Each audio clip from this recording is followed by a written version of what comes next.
Bio Bio Televisión, con el auspicio de Libérate del estrés con Melipaz, tranquilizante natural de NOP Laboratorios, pinturas y adhesivos Lanco. Llegó la nueva forma de pintar con despacho en 24 horas. DVA Capital. Invierte en la transición a energías limpias. Conoce el eFund en dvacapital.com.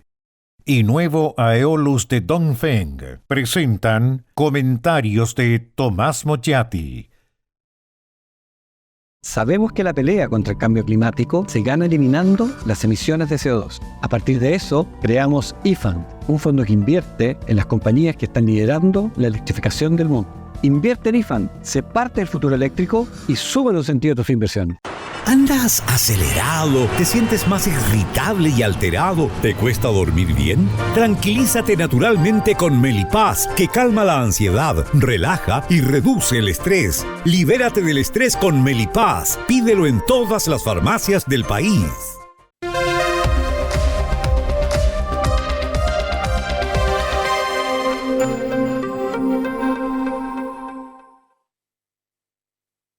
La seguridad pública hace rato que es la principal preocupación de los chilenos. Venía agravándose hace años, pero se aceleró en medio de graves casos de corrupción policial, tanto en Carabineros como en la Policía de Investigaciones, el deseo de refundarlas, la idea de quitar la disciplina militarizada de Carabineros con el incumplimiento además generalizado de las normas, desde las más banales hasta las más relevantes, la convicción de un sector político de que la existencia de victimarios y víctimas no existe porque los delincuentes son también víctimas de algo, de los padres, de la educación, del sistema económico neoliberal y cualquier otra cosa. También es fruto de la inmigración descontrolada, con una buena cantidad de delincuentes que entraron a nuestro país, los que agregaron no solo nuevas formas de delinquir, sino también una violencia para nosotros desconocida. También influyó el estallido social, que permitió un descontrol de los espacios públicos, estallido o rebelión popular, como llama el Partido Comunista, o insurrección para destituir al gobierno anterior, como la llaman otros, de la que se cumplirán de este estallido 5 años el próximo 18 de octubre.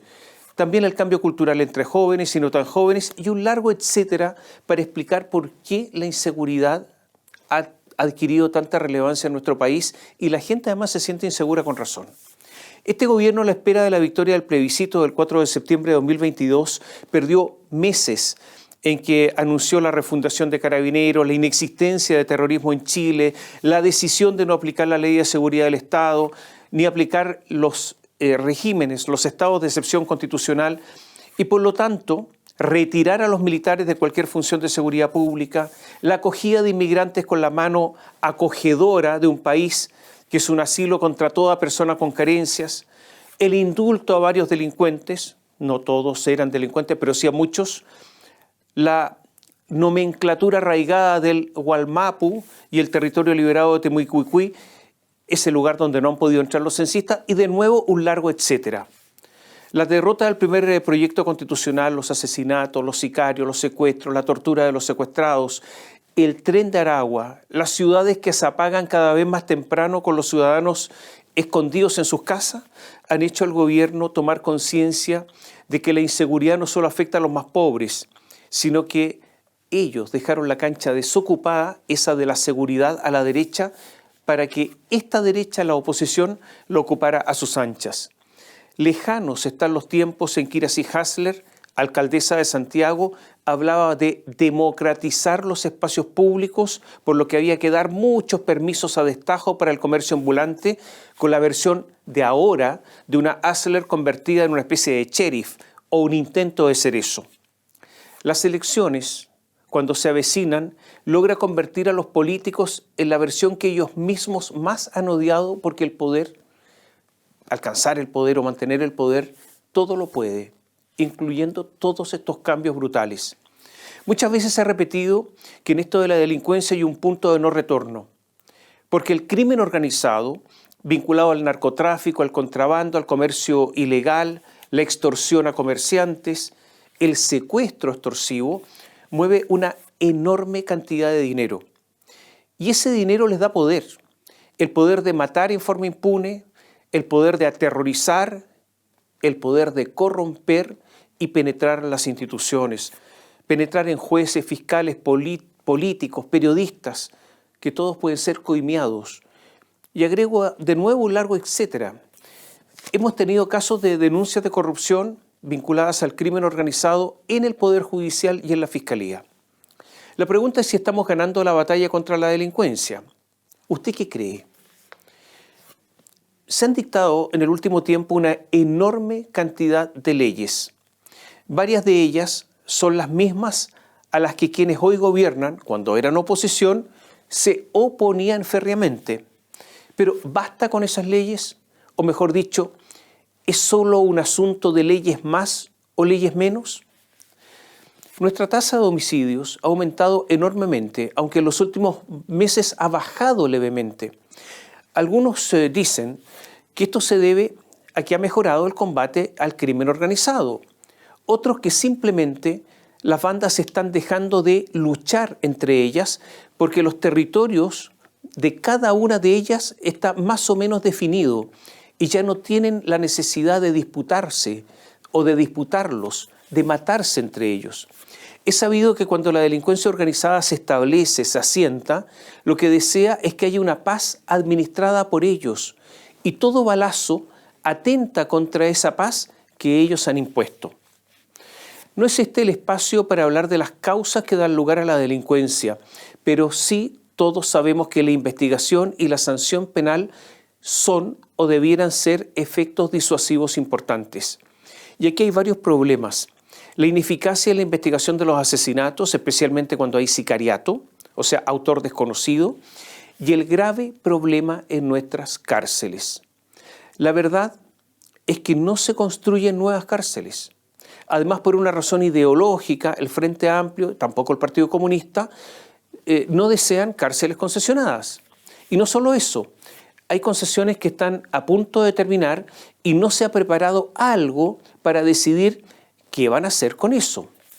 Hace poco tiempo el ministro de Justicia, Luis Cordero, en una decisión increíble, estimaba que los tribunales debían tomar en consideración los cupos en las cárceles al tomar decisiones acerca de si sometían a prisión a alguien o no. Consideración que no solo, el ministro debiera saberlo, es ilegal, sino que así esquiva su responsabilidad, ya que los recintos penitenciarios dependen de él. La verdad es que hay un creciente descontrol en las cárceles chilenas. Lo que ha ocurrido en la cárcel de alta seguridad, hoy llamado REPAS, Recinto Penitenciario de Alta Seguridad, es un ejemplo. Durante semanas, los internos, todos sumamente peligrosos, integrantes de bandas criminales, extranjeros, prácticamente se tomaron sectores de la cárcel de alta seguridad, que, como su nombre lo indica, es la más segura de Chile y provocaron destrozos sin que pudieran durante días ser dominados. En esta cárcel hay 300 celdas, es una cárcel nueva. Hay 300 celdas, pero solo había 50 reos. Luego fueron trasladados cerca de la mitad y Gendarmería seguía con la mitad, unos 25, 30 reos, seguía sin poder dominar la situación. Dije, eran extranjeros. Y le voy a dar una cifra. Si en 2019 los presos extranjeros en todo el país eran cerca de 2.000, hoy son unos 8.000. Y de ellos 2.000 son colombianos, los más peligrosos, 2.000 venezolanos y luego le siguen los bolivianos. Y digamos las cosas como son. Uno de los grandes problemas es la corrupción de Gendarmería. Es verdad que no todos los gendarmes son corruptos, pero los que han caído en corrupción son muchísimos. Y un gendarme corrupto es un personaje muy peligroso. Es peligroso para los honestos, porque ¿qué es lo clásico? El funcionario empieza a entregar cosas al preso. Después está a su servicio. El preso domina al funcionario para, finalmente, el funcionario forma parte de la organización delictual. ¿Y qué le ocurre al gendarme honesto, que se enfrenta al gendarme corrupto? Bueno, corre el riesgo de ser agredido por el reo, que pertenece a la misma banda del corrupto. Entonces, los gendarmes honestos corren peligro. Es importante que los jefes criminales no sigan haciendo negocios desde la cárcel o manden a matar desde la cárcel. Recuerden ustedes que el extraño robo de la caja fuerte del Ministerio de Desarrollo Social en tiempos que lo dirigía George Jackson se hizo con un celular desde la cárcel. El gobierno hizo una licitación para inhibir los celulares en las cárceles, para que no funcionaran los celulares que están en poder de los presos. Esta licitación se lo adjudicó una empresa israelita. Yo no sé si esto lo supo, entre paréntesis, Gabriel Boric. Por ahora, el sistema de celulares se instaló en el sector penitenciario de Pedro Montt en Santiago, o sea, donde está la cárcel de máxima seguridad, está Santiago 1 y la expenitenciaría. Bueno, esto, pese a lo que dice el ministro Luis Cordero, no está funcionando. Siguen hablando desde el interior de la cárcel. A mí me consta. ¿Ha fallado la tecnología de la empresa israelita? No, no ha fallado. Pero entonces, ¿cómo ocurre? Yo se lo explico. El sistema funciona así. Se identifica un celular que está siendo usado por un reo.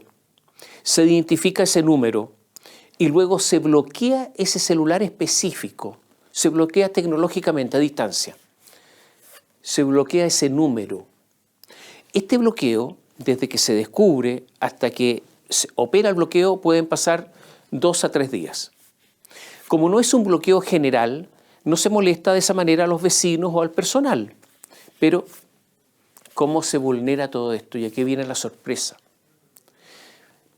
Como se han eliminado celulares a distancia mediante este sistema, lo que ha ocurrido es que ha aumentado la demanda por celulares al interior de las cárceles. Si sacan 50, hay una demanda por otros 50. Entonces los gendarmes que ingresan los celulares, los gendarmes corruptos, tienen ahora más mercado, tienen más clientes. Y mercado mediante, los celulares subieron de precio. Es un mejor negocio. Hoy en la cárcel el precio de un celular es de 1 millón de pesos. Pero ¿se da cuenta que no hay tecnología que valga cuando impera la corrupción?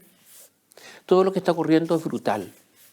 El subsecretario de Justicia, Jaime Gajardo, militante del Partido Comunista, dijo que los que dicen que el sistema no funciona es por desconocimiento.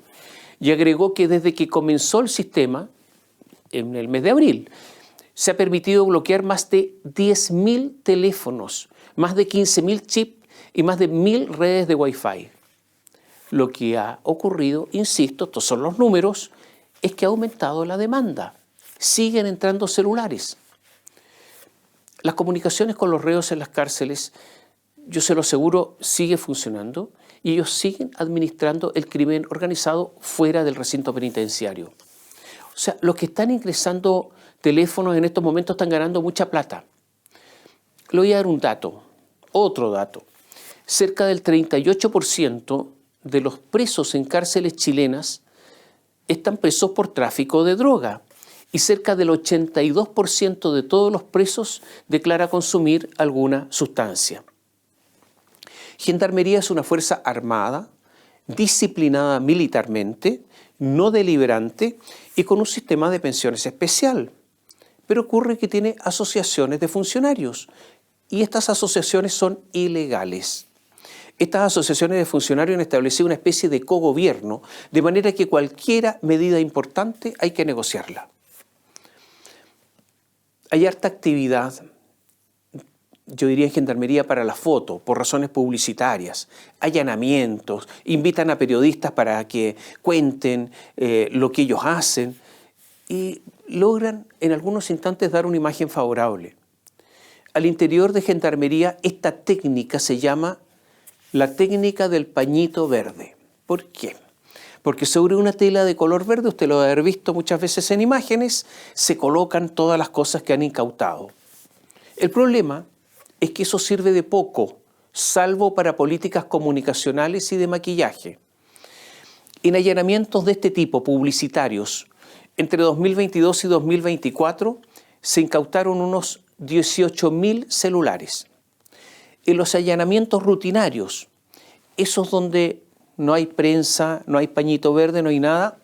En el mismo periodo, 2022 a 2024, se incautaron cerca de 70.000 celulares. Y la misma proporción ocurre en la incautación de droga. Yo diría, mire, solo estas cifras enormes, gigantescas, demuestran el descontrol y la magnitud de la corrupción que hay al interior de las cárceles chilenas. Y podríamos contar muchas cosas más. Por ejemplo, que el jefe del Departamento de Seguridad, el coronel Mario Cid, ¿sabe que alguna vez fue sancionado por usar en forma particular toda la banda de gendarmería?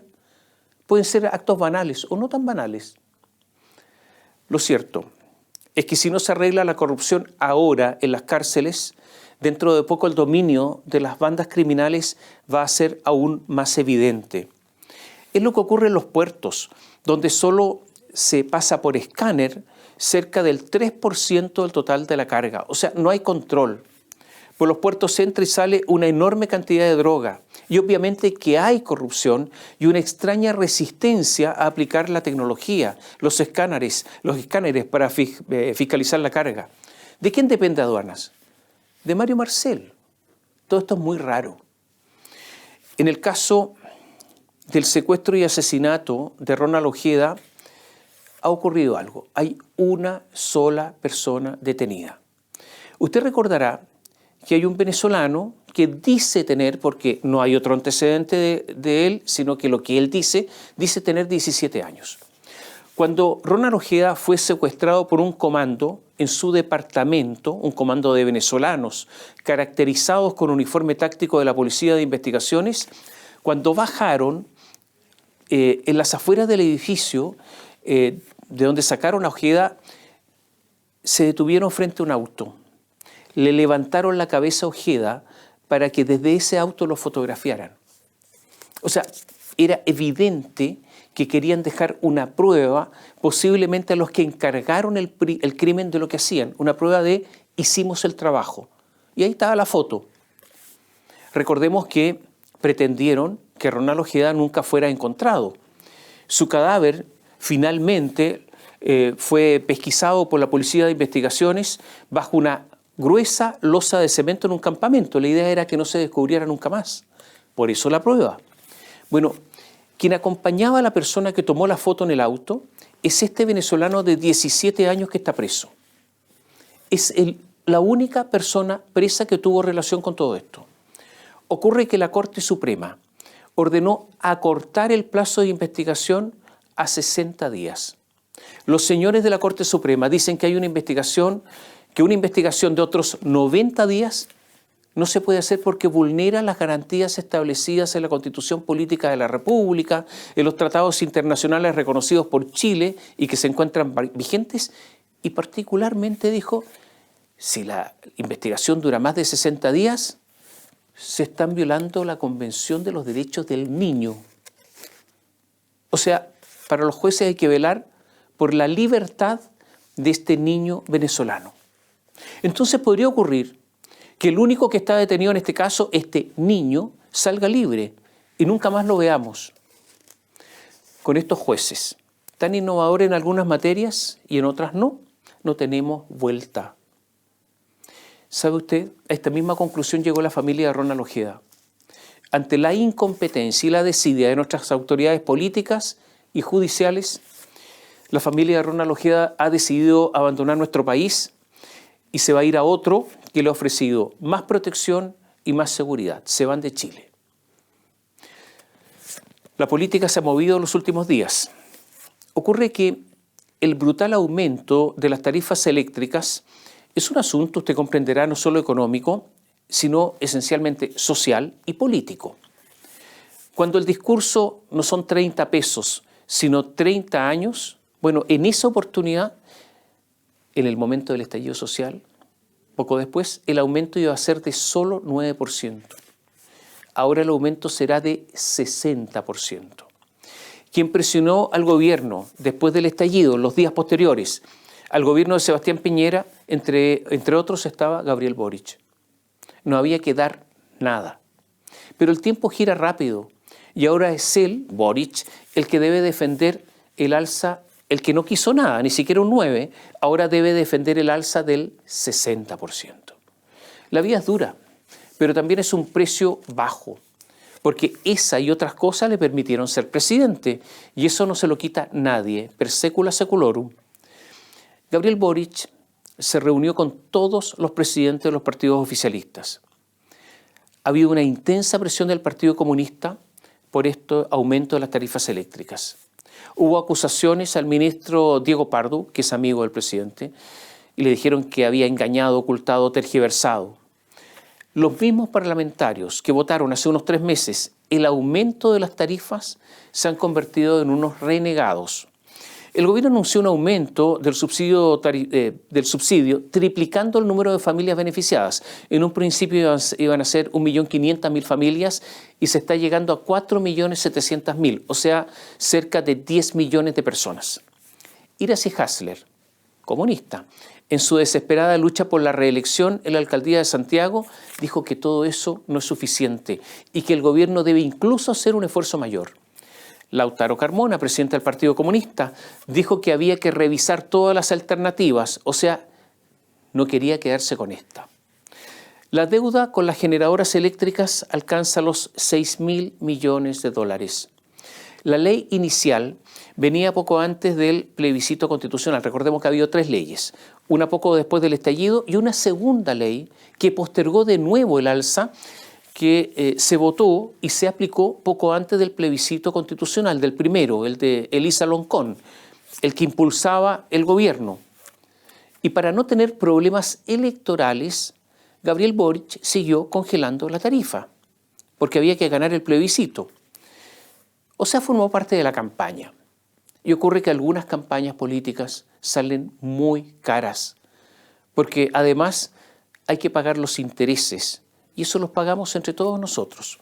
A ver, yo lo voy a explicar. La deuda es de 4.618 millones de dólares, pero los intereses altísimos alcanzan los 1.800 millones de dólares. Y de ahí está aproximadamente los 6.000 millones y fracción que se deben. Cada mes la deuda aumenta en 100 millones de dólares. Este es el precio de la campaña del plebiscito del primer proyecto constitucional. Esta es la farra electoral. Hay gente en verdad muy irresponsable. Y todo esto se hizo con el gentil auspicio del ministro Mario Marcel. Ahora se quiere pagar con un aumento al doble de lo que pagan las emisiones de carbono. ¿Cómo se quiere financiar todos estos subsidios? Aumentando al doble el impuesto que pagan las emisiones de carbono. También utilizando la mayor recaudación de IVA, por lo que a algunos que no reciben los subsidios se le cargará la mano 100% con este impuesto. Y se trata de que haya otro aumento de precios al sector industrial. Y atención con esto, porque los subsidios actuales son pagados en un 80% por un sobreprecio que le cobran a las industrias. Esto es obviamente un impuesto encubierto. Y ahora quieren aumentarlo de nuevo. La energía en Chile es carísima y más encima le ponen este sobreprecio. La minería chilena paga más de un 19% por la energía que su competencia internacional. Al final, todos terminamos pagando esto. Lo que quieren los políticos, como siempre, es que no se note. Lo cierto es que, de esta manera, siguen lastrando el sector industrial y así es difícil que la economía vuelva a crecer. No hay que ser muy astuto para concluir en esto. Le quiero explicar algo, qué es lo que ocurre con el sector eléctrico. Me lo dijo el ingeniero civil Carlos Matisen de Gregori, en forma mucho más completa, obviamente. Le hago un resumen. Las tarifas para los clientes no regulados, usted o yo, se calculan en base a la central más cara en su costo de producción que esté operando. Si usted tiene varias centrales operando, porque el problema es el costo de generación, si usted tiene una central hidráulica, una central eólica y una central, por ejemplo, a carbón o de petróleo, que es la más cara, debemos pagar por todas la más cara, o sea, como si todas fueran de petróleo. Es un tremendo negocio para las generadoras más eficientes porque les pagan como si fueran la de peor eficiencia. La matriz chilena está compuesta en un 38% por generadoras renovables, limpias, eólica y solar. Aportan al sistema un 31%. Pero ¿cuál es el problema de estas generadoras limpias? Que son intermitentes, dependen del viento y dependen del sol. Bueno, todos los días hay noche y por lo tanto dejan de operar. Las centrales hidroeléctricas de embalse solo aportan el 10%. Y ocurre que no hay capacidad entonces de almacenamiento para suplir esta intermitencia de las generadoras solares y eólicas. Esto se sabía hace ya 10 años, pero hubo un rechazo de las grandes generadoras porque si se hubiesen instalado lo que se llama almacenamiento hidráulico con la construcción de centrales hidráulicas de bombeo, no estaríamos pagando las caras generadoras a carbón o a petróleo y no estaríamos pagando impuestos especiales. Ellos, las grandes generadoras, son las que se opusieron, ganaron mucha plata, estaríamos pagando mucho menos. Ahora parece que quieren hacerlo, pero, perdone la explicación larga, pero hay que entender que aquí ha habido un tremendo negociado y una falta de compromiso de la política, los políticos, para solucionar estos problemas. Nos dijeron centrales eólicas, centrales solares, limpias, pero no se preocuparon de que había que tener energía almacenada para los tiempos en que no están produciendo. Los gobiernos nada hicieron. Otro tema. Hace unos días despidieron al director del Servicio de Impuestos Internos, Hernán Frigolet. No se dieron públicamente las razones, pero se supo que Mario Marcel está enojado porque ha caído fuertemente la recaudación tributaria del impuesto de primera categoría, que es el impuesto que pagan las empresas. Entonces Marcel mató al mensajero, pero la verdad es que la economía está apretada y las empresas tienen mucho menos utilidades y sobre utilidades se pagan impuestos. El mal humor ciega. La llegada de Javier Echeverri, que es un símbolo de la concertación, es una nueva derrota para el Frente Amplismo.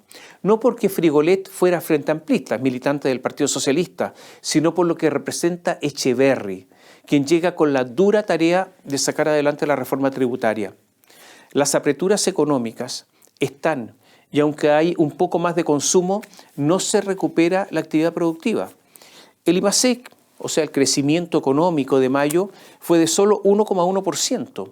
Los analistas apostaban por un 1,9% o incluso más. La industria cayó un 2,3%, la actividad comercial disminuyó un 2%. O sea, la economía está lenta, muy lenta. Y es cuestión de hablar con la gente de la calle para corroborarlo. A lo mejor las autoridades podrían hacer este pequeño ejercicio. Sergio Ursúa, en una columna que tituló Intensamente estancados, recordó algunas cifras que son impactantes.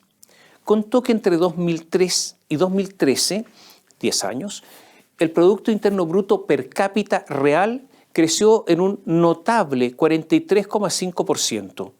Pero entre 2013 y 2023, los siguientes 10 años, el crecimiento fue de solo 5,8%, o sea, de 43,5% a 5,8%. Las cifras son impactantes. Solo cabe imaginar, soñar, si el crecimiento hubiese seguido de la misma manera, cuán distintas serían las cosas, nuestras cosas.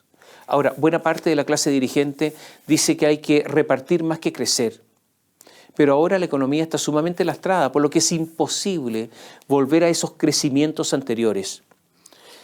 En estos momentos existen 2.500.000 personas que trabajan en forma informal, o sea que no pagan impuestos, no cotizan, no pagan salud, no cotizan para tener pensiones, o sea, de forma previsional, y sin embargo usan los servicios sociales y recibirán la pensión garantizada universal. Hay un dato hoy, en el futuro va a ser mucho más. Hoy, el 23,5% de las personas que reciben pensión nunca cotizaron. 23,5%. Naturalmente que yo creo que esa jubilación la merecen las dueñas de casa por el trabajo que realizan. Mientras tanto, en Biobío dimos a conocer que los funcionarios públicos, cuando solo ha transcurrido la mitad de este año 2024, solo este año han aumentado en 8.000. Y nos referimos solo a la administración central, la mitad del total. Lo notable es que si usted le pregunta a la dirección de presupuesto, no saben Porque ellos dicen que la plata, ellos dan la plata para pagar los sueldos, ellos dicen que hay 25.000 funcionarios más de los informados al Consejo para la Transparencia. 25.000 más. ¿Dónde están? ¿Quiénes son? ¿Pertenecen a algún partido o cofradía? ¿Son fantasmas? Es impresionante. Ya que hablamos del Estado, hablemos del ausentismo de los funcionarios públicos. Los empleados públicos faltaron al trabajo en 2023 en un promedio de 31,78 días. O sea, un mes completo. Y ganan mínimo 13 meses de sueldo, incluso algunos más por los PMG, los programas de mejoramiento de gestión, que los ganan todos y todos los años porque, según ellos, la gestión mejora año a año. No se ría, no es chiste, es en serio, es así. Eso es lo que dicen ellos. Y ahora una estadística. ¿Quiénes son los que más faltan? Los funcionarios de la educación. 35,28 días al año promedio. Justicia, 35,11 días. Salud, 37,25 días. Todo esto es, de verdad, es así. Así no se puede. La verdad es que las promesas sobre un mejoramiento de la educación, una retórica que quienes gobernaron usaron durante años y que les permitió alcanzar el poder, no se han cumplido. Resulta hasta grotesco recordar las declaraciones grandilocuentes, dichas a veces a borbotones, porque el asunto no podía esperar, al comparar la gestión miserable de hoy. Estamos repletos de niños que no van a clases, que desaparecieron y otros que sí quieren, pero no pueden ir porque no hay cupos. Desde la reforma educacional de Michelle Bachelet, desde esa reforma solo se han construido 10 colegios en Chile. Ella, Bachelet, y el ministro de Educación de la época, Nicolás Eizaguirre, son los responsables. Ahora hay que reconocer que Eizaguirre cumplió con la promesa de bajar a la gente de los patines, eso sí. Para los niños pobres, para los niños más modestos, los que necesitan más ayuda, la JUNAEV es fundamental. ¿Qué hace la JUNAEV? Les entrega útiles escolares y les proporciona almuerzos. Ocurre que los útiles escolares los están distribuyendo recién ahora, después de las vacaciones de invierno. No distribuyeron útiles escolares durante el primer semestre. La directora de la JUNAEV, se llama ella Camila Rubio, dio una serie de explicaciones burocráticas que la verdad es que no interesan, porque lo importante es que los niños más necesitados tengan sus útiles. Los vociferantes de alguna época, de otrora, los Boric, Jackson, Vallejo, Crispi, De Polo, Winter, ellos que tanto hablaron, ahora callan.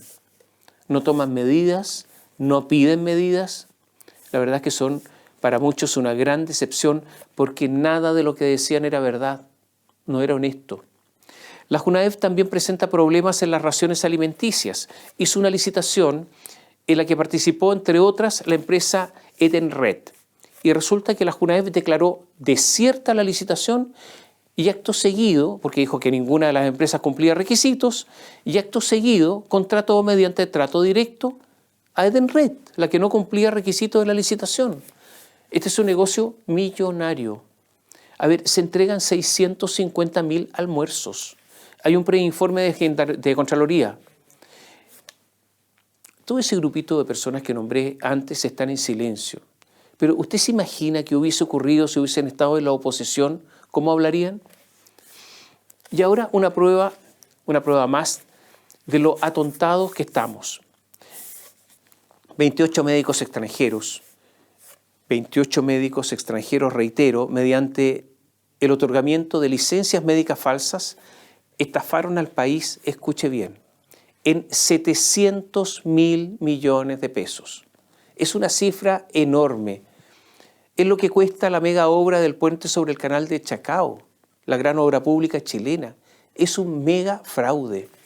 Mucha plata fue al bolsillo de ellos. Bueno, ocurre que 12 fueron condenados a 3 años de cárcel. O sea, no van a cumplir la pena en la cárcel. Estuvieron en prisión preventiva, pero no van a cumplir la pena en la cárcel. Y 3 negociaron un juicio chico, un juicio abreviado y serán expulsados. Después de esta estafa enorme. Pero ¿se da cuenta lo tonto que somos? Pasaron cosas divertidas además. A ver, algunos no entienden que el plebiscito, el del primer proyecto constitucional lo perdieron. Entre los que no entienden está el diputado Jorge Brito. Varios ya lo perciben como el clásico cabeza dura, el porfiado. Este diputado Brito introdujo una modificación a la ley de pesca. ¿Qué modificación introdujo? Leo. Hay que introducir en la parte final de la letra N en el siguiente sentido. N, bienestar animal. El Estado establecerá los mecanismos necesarios para garantizar el correcto manejo de los recursos hidrológicos sintientes en la pesca industrial.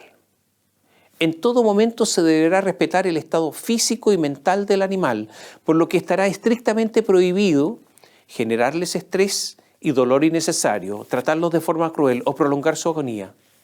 Entonces Brito, este diputado frente amplista, quiso ser acucioso, entonces quiso definir eso de qué es un animal sintiente y dijo, textual, es un animal acuático, capaz de tener experiencias y reaccionar a estímulos externos de manera consciente, considerando por este hecho sujeto de consideración moral y respeto.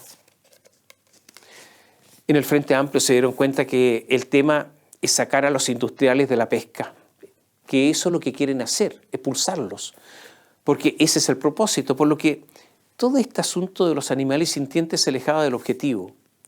Podrían también incluso en algún momento, porque se habla solo de los industriales, perjudicar a los artesanales con esto de los peces sintientes, aunque solamente Brito se referiría a los industriales, como si cuando pescara un artesanal no hay sintientes.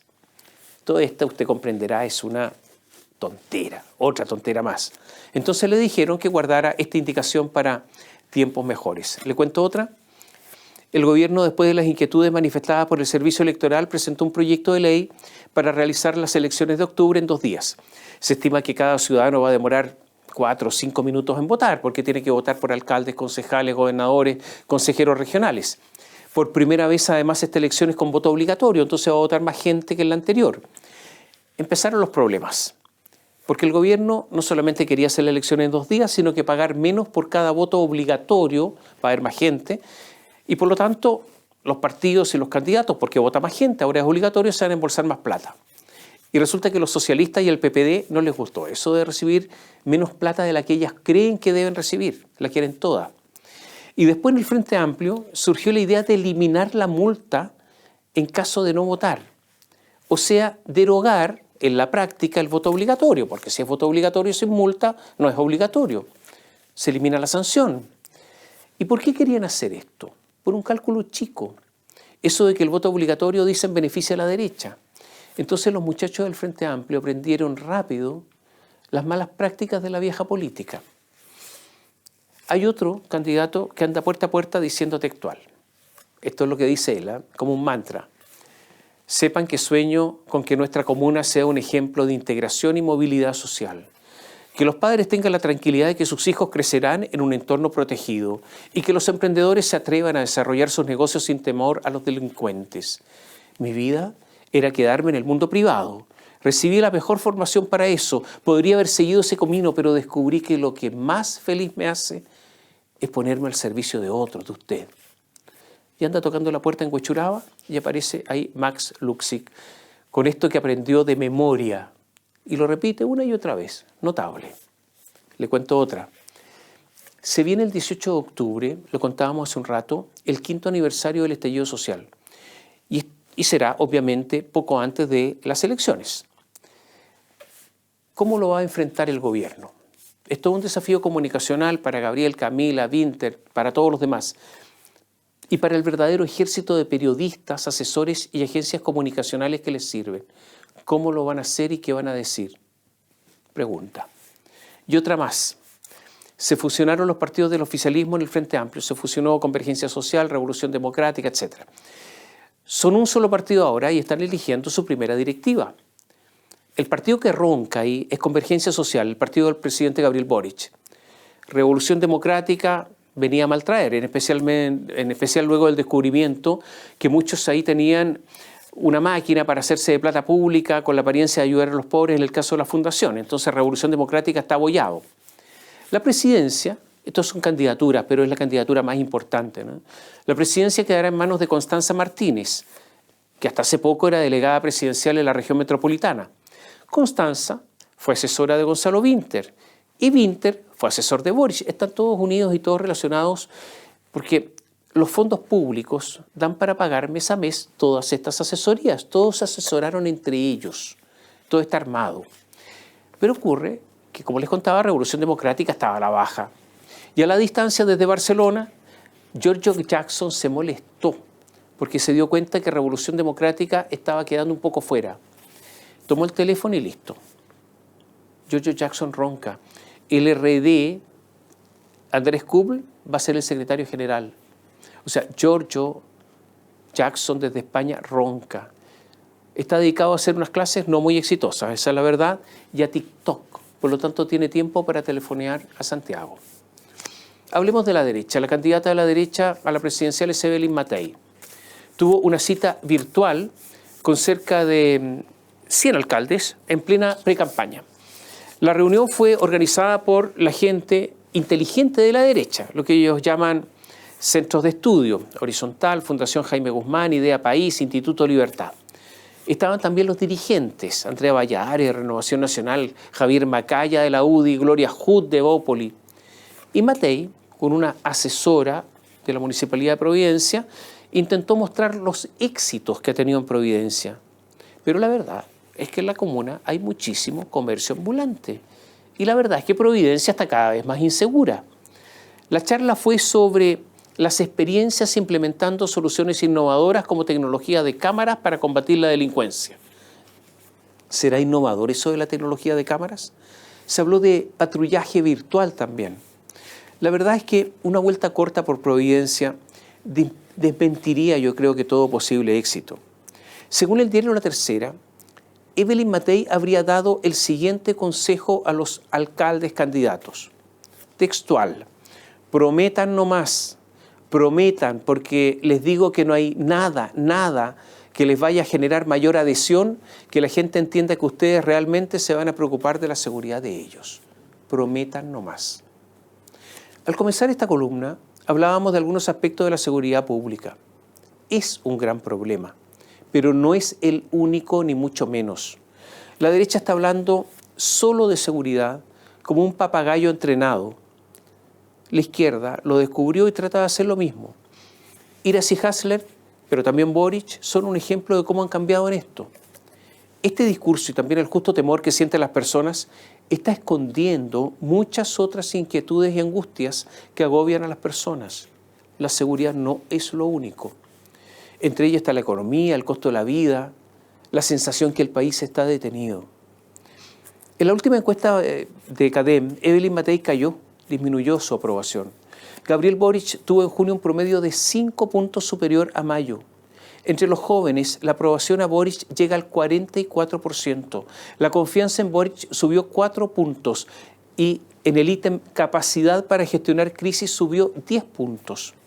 Según la encuesta Criteria, la aprobación del presidente Boric aumentó 2 puntos porcentuales, llegando al 35%. La aprobación del gobierno en esta medición sube 2 puntos respecto de junio y alcanza el 30%. La oposición tiene una aprobación de solo un 15% y un 64% la desaprueba. Evelyn Matei tiene una mención espontánea del 28% y no más. Me parece que el asunto no es solo prometer seguridad. Si la derecha sigue así, podrían tener desagradables sorpresas, porque tenemos una oposición, una derecha carente de ideas.